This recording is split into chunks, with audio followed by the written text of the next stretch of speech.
What is Bloom's taxonomy? How many parts are there? And what are they? Which part is the most important from exam point of view? 3 questions, only one answer. This video is enough. This is Utkarsh Upadhyay and let's begin our topic. So first, what is Bloom's taxonomy? Bloom's taxonomy is a set of 3 hierarchical model used to classify educational learning objectives. यानी एक श्रेणीबद्ध तरीके से एक theory है जिसमें ये बताया गया है कि लर्निंग की जो प्रोसेस है, सीखने की जो प्रक्रिया है, वो किन किन तरीकों से होती है। ठीक है, सीखने की जो भी प्रक्रिया है, हम कुछ भी सीख रहे हैं तो किस किस तरीके से सीखेंगे, वही है ब्लूम्स टैक्सोनॉमी। इन्होंने अपनी टैक्सोनॉमी में बताया कि इन्होंने 3 तरीके ऐसे बताए कि इन 3 तरीकों से हम कोई भी चीज सीखते हैं या सीख सकते हैं। तो यही चीज इन्होंने डिफाइन की थी। इनकी जो ये लर्निंग की प्रोसेस है, इसको हम एक कॉन्सेप्ट से याद रख सकते हैं, दैट इज 3H के कॉन्सेप्ट से याद रख सकते हैं।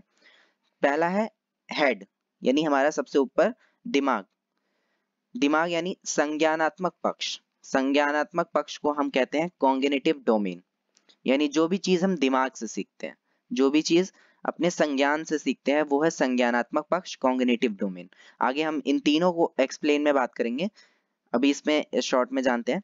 सेकंड है हार्ट, यानी भावनाएं, दिल, यानी भावनात्मक पक्ष, that is affective domain. Affective domain में हमारा जितनी भी भावनाएं होती हैं, भावनाओं से हम जो कुछ भी सीखते हैं अपना, वो आता है इस डोमेन के अंदर। थर्ड है हैंड, यानी कि हाथ, यानी क्रियाएं, मतलब हम जो कुछ भी करके सीखते हैं, दैट इज भावनात्मक पक्ष या फिर दैट इज गत्यात्मक पक्ष या फिर साइकोमोटर डोमेन। तो ये 3 पक्ष उन्होंने बताए थे जिसके थ्रू लर्निंग की प्रोसेस होती है। पहला है cognitive domain, that is mental skill, यानी आपकी नॉलेज, यानी दिमागी बौद्धिक क्षमता से रिलेटेड जितना भी सब कुछ आता है ज्ञान, वो सभी कॉग्निटिव डोमेन में आती है सारी लर्निंग। और अगर जो भी लर्निंग का एरिया है वो अगर फीलिंग्स और इमोशन के अंदर आता है, फीलिंग और इमोशंस के थ्रू हम कुछ सीख रहे हैं, तो वो हमारा अफेक्टिव डोमेन होगा, दैट इज भावनात्मक ज्ञान क्षेत्र। उसके बाद है थर्ड साइकोमोटर डोमेन, यानी फिजिकल स्किल्स, यानी जो कुछ भी हम करके सीखते हैं, शारीरिक कौशल जितने भी होंगे, वो सभी मनोसंचालित ज्ञान क्षेत्र के अंदर आते हैं। तो इसके जो ये तीनों टाइप्स हैं, तीनों के और भी पार्ट्स, सब पार्ट्स हैं, और इसमें से तो जो हमारा सेकंड क्वेश्चन था, इसके कितने पार्ट हैं और कौन कौन से हैं, तो ये 3 पार्ट्स हैं इसके, कॉग्निटिव, अफेक्टिव और साइकोमोटर, और इनके भी आगे चल के सब पार्ट्स हम पढ़ेंगे। और थर्ड क्वेश्चन जो था हमारा कि कौन सा part exam point of view से सबसे इंपॉर्टेंट है, वो भी आगे जानेंगे। तो सबसे पहले शुरुआत करते हैं कॉग्निटिव डोमेन से। कॉग्निटिव डोमेन के 6 सब पार्ट्स हैं, यानी 6 और इसके पार्ट्स हैं, जो हैं पहला नॉलेज, देन कॉम्प्रिहेंशन, थर्ड है एप्लीकेशन, उसके बाद है फोर्थ एनालिसिस, फिफ्थ सिंथेसिस, और सिक्स्थ है हमारा इवैल्यूएशन। स्टार्ट करेंगे पहले नॉलेज से। एक बात मैं और क्लियर कर दूं, जो ब्लूम्स की टेक्सोनॉमी थी वो 1956 में आई थी, ठीक है, 1956 में प्रकाशित हुई थी ये ब्लूम्स टेक्सोनॉमी, एंड देन 2001 में इसको रिवाइज किया गया था, मतलब दोबारा से कुछ चेंजेस इसके अंदर लाए गए थे। तो जो चेंजेस हैं उसको भी हम साथ में पढ़ेंगे, और 1956 की जो टेक्सोनॉमी है उसे भी ध्यान से पढ़ेंगे। जैसे सबसे पहला जो डोमेन है वो है knowledge. Knowledge is what fact और इंफॉर्मेशन प्रोवाइडेड, यानी जो कुछ भी, अगर कोई चीज है, आपको उसके बारे में कोई भी नॉलेज या फैक्ट बताया जा रहा है, आप उसे नॉर्मली अपने अंदर दिमाग में ले रहे हैं, तो वो क्या है, ज्ञान, उसी को नॉलेज कहते हैं। जैसे कि मैं अभी आपको पढ़ा रहा हूँ, तो मैंने बताया कि कॉग्निटिव के 6 पार्ट हैं, तो आपने इसे एज इट इज अपने दिमाग में फीड कर लिया कि कॉग्निटिव डोमेन के 6 पार्ट्स हैं, तो ये हो गई एक नॉलेज, ठीक है, जो आपने अपने माइंड में सेव कर ली। सेकेंड है कॉम्प्रिहेंशन। कॉम्प्रिहेंशन का मतलब होता है समझना, ठीक है, कॉम्प्रिहेंशन का मतलब है समझना, यानी जो कुछ भी नॉलेज आपको दी गई है, आप उसे समझ रहे हो, मैं आपको समझा रहा हूँ, है ना, मैंने आपको नॉलेज दे दिया कि कॉग्निटिव के 6 पार्ट हैं, अब उसके बाद मैं आपको समझा रहा हूँ एक एक पार्ट को कि नॉलेज किसे कहते हैं, कॉम्प्रिहेंशन किसे कहते हैं। तो आप क्या कर रहे हो, उसे समझ रहे हो, understand. Okay, so second is comprehension, that is understand. Third है एप्लीकेशन। अब आपको मैंने ज्ञान भी दे दिया, आपने उसको समझ भी लिया, उसके बाद अब उसे अप्लाई करोगे, उसका उपयोग करोगे। कहाँ? जब आपका एग्जाम होगा तो आप मेरे द्वारा दिए गए ज्ञान को उपयोग करोगे, यानी जो भी नॉलेज आपने ली है, एक्वायर की मुझसे, आप उसे उसके थ्रू क्वेश्चंस को बनाओगे तो वो क्या होगा, नॉलेज का यूटिलाइजेशन होगा, उसका यूज होगा, that is application. Fourth part है एनालिसिस। एनालिसिस का मतलब है विश्लेषण। देखो, एनालिसिस का साफ सीधा मतलब होता है चीजों को तोड़कर देखना। Analysis detailed examination of element, यानी डिटेल में एग्जामाइन करना कि किसी चीज का मतलब, जैसे आपको मैंने ज्ञान दिया, आपने उसको समझ लिया, आपने उसको अप्लाई कर दिया। अब है एनालिसिस, यानी जब आप एग्जाम देकर आ गए, एग्जाम्पल की बात करें तो अब जब आप एग्जाम देकर आ गए तो आप एक एक क्वेश्चन को अलग से देखोगे कि आपने कौन सा क्वेश्चन सही किया है, कौन सा क्वेश्चन गलत किया, या कौन से क्वेश्चन में आपने कितने अच्छे से आंसर दिया है या गलत आंसर दिया, दैट इज एनालिसिस। आप अपने एग्जाम को, आपने जो एग्जाम दिया है पिछला, आप उसे एनालाइज कर रहे हो, वो होता है एनालिसिस। सो फोर्थ ये था एनालिसिस, विश्लेषण करना। उसके बाद है फिफ्थ सिंथेसिस। सिंथेसिस मतलब होता है the combination, synthesis means the combination of ideas, the combination of ideas to form a new theory. यानी जो कुछ भी आइडिया, जो कुछ भी नॉलेज आपने अभी तक गेन की है, जो कुछ भी आपने अभी तक समझा है, उसको जोड़ना है, उसका संयोग करना है और एक नई चीज क्रिएट करनी है, दैट इज सिंथेसिस। यानी कुछ सब कुछ जोड़ जाड़ के जो भी अभी तक आपने सीखा उसको मिला जुला कर एक नई चीज को क्रिएट करना। उसके बाद लास्ट पॉइंट है and six point, that is evaluation, यानी कि मूल्यांकन करना। मूल्यांकन क्या है? Making of judgement about the value of something.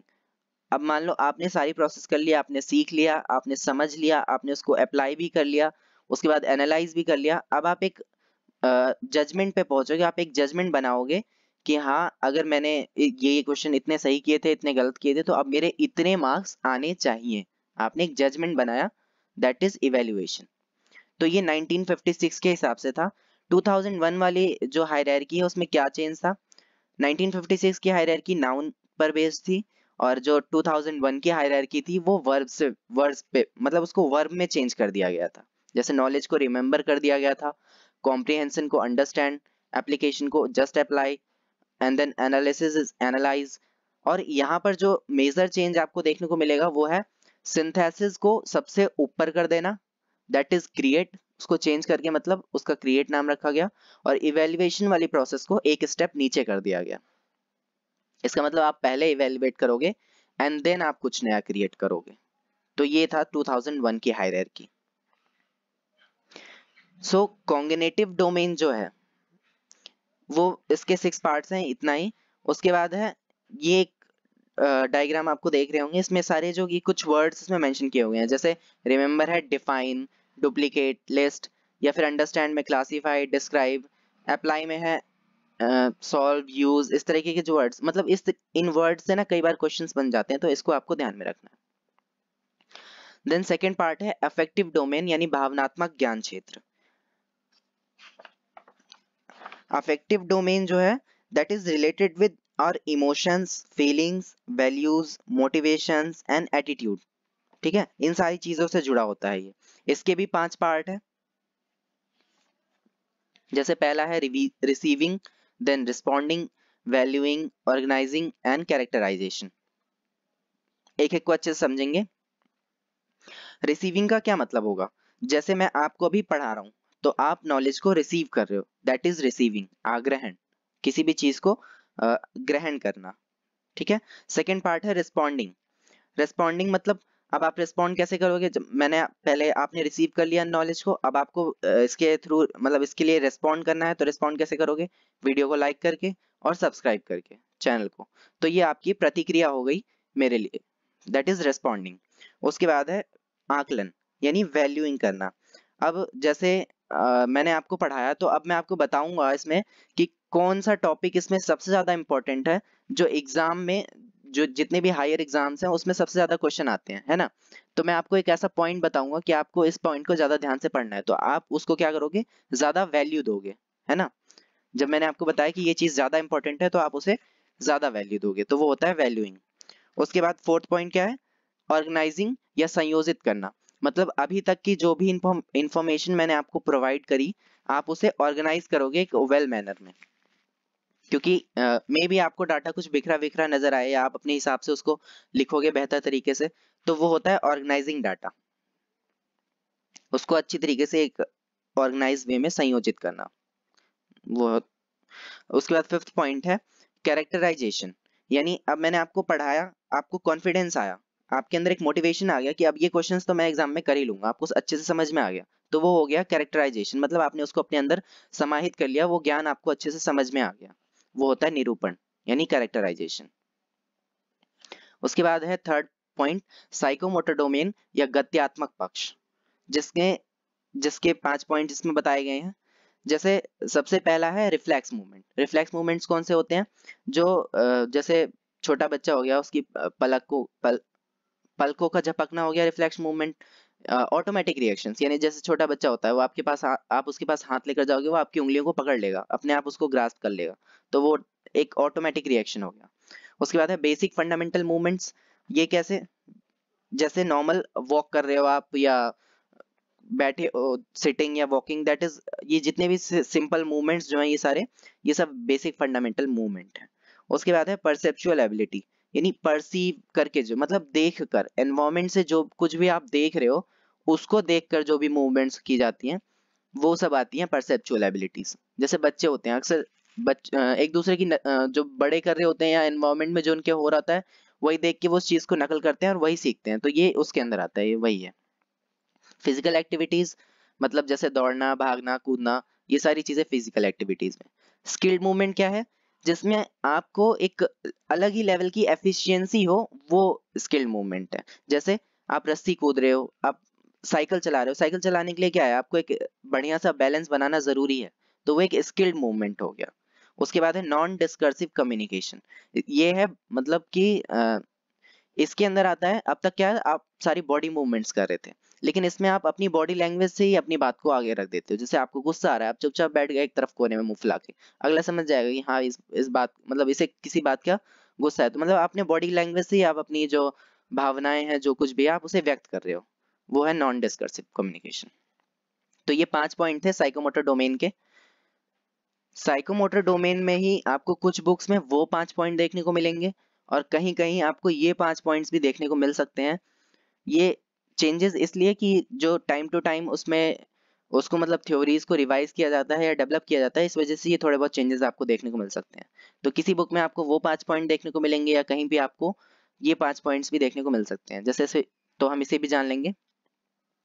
जैसे इसमें है पहला इमिटेशन। इमिटेशन मतलब होता है कॉपी करना, मतलब किसी की कॉपी। जैसे बच्चे होते हैं कुछ भी देखकर जो दूसरा करता है उसे देखकर वो सीखते हैं, तो वो है इमिटेट करना या कॉपी करना। उसके बाद है manipulation. Manipulation guided via instruction to perform a skill. मतलब जैसे बच्चा है छोटा, उसे लिखना नहीं आता, तो आप क्या करोगे, उसका हाथ पकड़ के पेंसिल से उसे लिखना सिखाओगे, तो वहां पर क्या कर रहे हो, आप उसे गाइड कर रहे हो, वो है मैनिपुलेशन।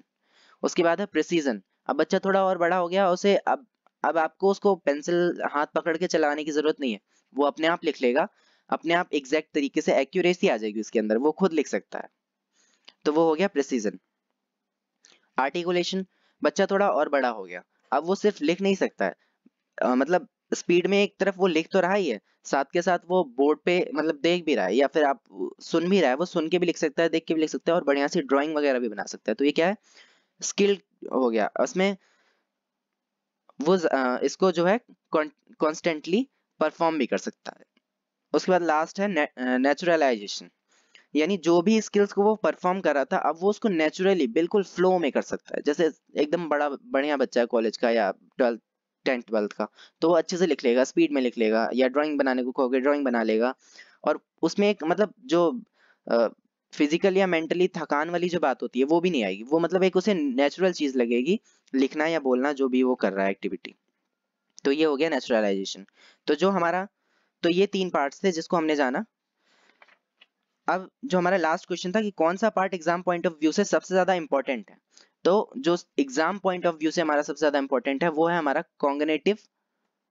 Cognitive domain. ये जो 6 पार्ट्स हैं ये सबसे ज्यादा इंपॉर्टेंट है एग्जाम पॉइंट ऑफ व्यू से, आपको इसे ही सबसे ज्यादा ध्यान से समझना है। क्वेश्चन सबसे ज्यादा आपको यहीं से मिलेंगे, 90% क्वेश्चन आपको कॉग्निटिव डोमेन से मिलेंगे। और ऐसा नहीं है कि बाकी चीजें इंपॉर्टेंट नहीं है, आपको उसे भी ध्यान में रखना है, और कई बार क्वेश्चन यहाँ से भी आ जाते हैं। सो इस वीडियो में इतना ही है। See you in the next. Bye bye. Thank you.